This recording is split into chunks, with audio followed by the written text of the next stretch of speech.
एक बार आइंस्टाइन के ड्राइवर ने आइंस्टाइन से कहा कि सर मैं आपकी लेक्चर इतनी बार सुन चुका हूँ कि मुझे पूरा डिट्टो याद हो गया है और मैं उसे कहीं भी डिलीवर कर सकता हूँ। आइंस्टाइन ने बोला अच्छा, तो ड्राइवर ने बोला पक्का। और आइंस्टाइन को हाल ही में एक जगह लेक्चर देने भी जाना था, तो आइंस्टाइन ने क्या किया कि उसको अपना गेटअप दे दिए और खुद अपने ड्राइवर का गेटअप ले लिए और कॉन्फ्रेंस हॉल में पहुंच गए और अपने ड्राइवर से बोले कि जाओ लेक्चर दो, बेस्ट ऑफ लक। आइंस्टाइन को लग रहा था कि ये नहीं कर पाएगा, पर सरप्राइजिंगली ड्राइवर ने बिल्कुल करेक्ट लेक्चर दिया और सभी लोगों ने उसे आइंस्टाइन समझकर उसकी काफी प्रशंसा की। तभी उसमें से एक शख्स ने थोड़ा कठिन प्रश्न पूछ दिया। ड्राइवर बने आइंस्टाइन सोचे अब तो ये फंस गया, और वो ड्राइवर तो आइंस्टाइन से भी आगे निकला। उसने कहा कि ये क्वेश्चन इतना इजी है कि पीछे बैठा मेरा ड्राइवर भी बता देगा। और उस दिन ड्राइवर के रूप में कौन थे आपको पता ही है। मतलब आइंस्टाइन का ड्राइवर भी नेक्स्ट लेवल का निकला यार। बड़ा हरामी हो बेटा।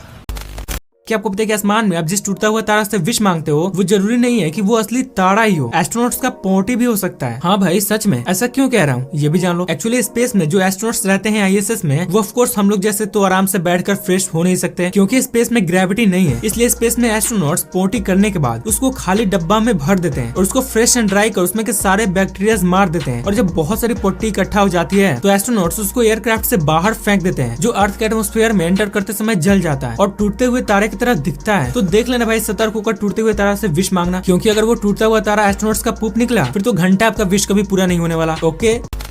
वोस्टेक नाम का एक ऐसा भालू था जो वर्ल्ड वॉर 2 में युद्ध लड़ा था, बट फिर भी इसके बारे में बहुत कम लोग जानते हैं, पर आज आप जान लो। एक्चुअली ये बात है 1941 की, जब पोलैंड के सोल्जर्स ईरान के पहाड़ियों से गुजर रहे थे। तब उन्होंने एक छोटे से लड़के के हाथ में भालू का एक बच्चा देखा जो दिखने में बहुत प्यारा था। तो सोल्जर्स ने उस लड़के से उसे खरीद लिया और उसका पाल पोष करने लगे। वो बियर बड़ा हुआ और वो सोल्जर्स को ही अपना सब कुछ समझने लगा। वो जहाँ जाते साथ में ये भी जाता। और जब 1943 में पोलिश सैनिक लड़ाई के लिए इटली जा रही थी तब वोस्टेक को भी एक सोल्जर बनाकर साथ लेकर गए। इसका रैंक, प्लेबुक मतलब सब कुछ था जो कि एक नॉर्मल सोल्जर का था और इसने सोल्जर के साथ पूरा वर्ल्ड वॉर 2 लड़ा भी। और 1963 में इसकी मृत्यु हो गई। मतलब वोस्टेक सिर्फ दिखता भालू था और उसकी समझदारी इंसानों जैसी थी। वोस्टेक के लिए एक प्यारा सा कमेंट और एक लाइक कर देना।